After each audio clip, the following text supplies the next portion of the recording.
Imagine waking up, and within seconds, your entire city disappears. No warning, no escape, just a blinding flash hotter than the sun, and then, silence. Before we dive into the main story, like and subscribe to our YouTube channel and click on the bell notification button for more interesting video like this. On August 6, 1945, a single bomb dropped over Hiroshima killed tens of thousands instantly. 3 days later, another city, Nagasaki, was wiped out. But here's the real question. Why did the United States do this? Was it revenge? Strategy? Or something far bigger?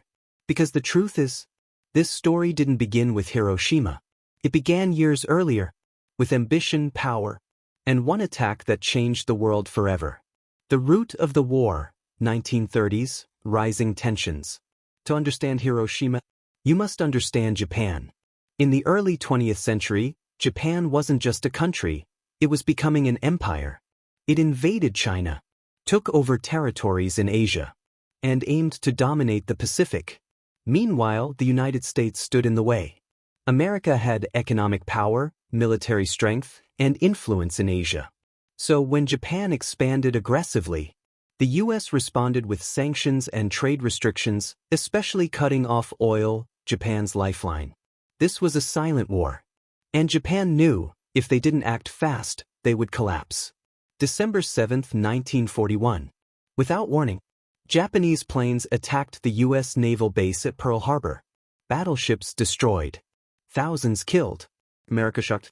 This single attack forced the United States into World War II. The next day, the U.S. declared war on Japan. And from that moment, this became a brutal fight across the Pacific. A war of survival, 1942 to 1945.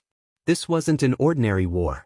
It was island by island, battle by battle, death by death. Key moments. Battle of Midway, Japan loses major naval power. Guadalcanal, brutal jungle warfare. Iwo Jima and Okinawa, massive casualties on both sides. Japan refused to surrender. Even when defeat was obvious, they fought to the last man. The U.S. realized something terrifying. Backhand index pointing right, if they invaded Japan directly, millions could die on both sides. While the war raged, the United States was building something unimaginable. A weapon powered by the energy of the universe itself. This was the Manhattan Project. Thousands of scientists, billions of dollars, years of secret research. And in July 1945, they tested it. The result? A single explosion, with the power of thousands of tons of TNT. Humanity had entered the nuclear age. Japan refuses to surrender. Even after, cities were firebombed. Tens of thousands died. The country was collapsing. Japan still refused to surrender unconditionally. They wanted to keep their emperor, to avoid occupation. But the U.S. demanded total surrender. So the war continued, and the U.S. faced a deadly choice. Invade Japan and lose countless lives, or use the atomic bomb and end it quickly. Hiroshima, August 6, 1945. 8:15 a.m. An American bomber, the Enola Gay, dropped a bomb called Little Boy. In seconds, a blinding flash, a massive fireball, a mushroom cloud rising into the sky. Around 70,000 people died instantly. Buildings vanished. People disappeared. Shadows were burned into walls. But Japan still did not surrender. Nagasaki, August 9, 1945. Just 3 days later, another bomb, Fat Man, was dropped on Nagasaki. Tens of thousands killed instantly. Entire city devastated. At the same time, the Soviet Union declared war on Japan, attacking from the north.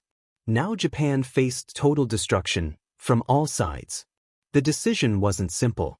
Historians point to multiple reasons. End the war quickly.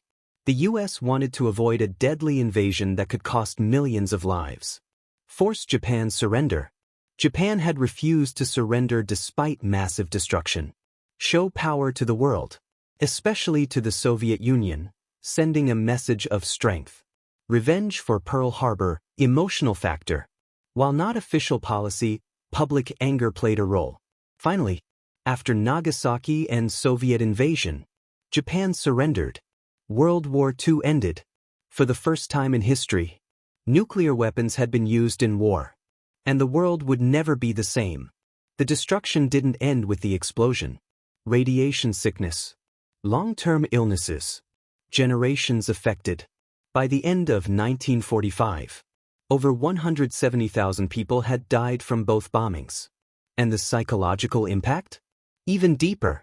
Hiroshima didn't just end a war. It started a new era, the nuclear age. Countries began building atomic weapons. The US and Soviet Union entered a dangerous rivalry. Fear of global destruction. For the first time, humanity could destroy itself. So here's the question history still asks today. Did the bombs save lives? Or did they open the door to something far worse? Because ever since that day, the world has lived under a silent threat. Thousands of nuclear weapons, ready, waiting. And the real fear is this. What happened to Hiroshima once could happen again. For more videos like this, like and subscribe to our YouTube channel.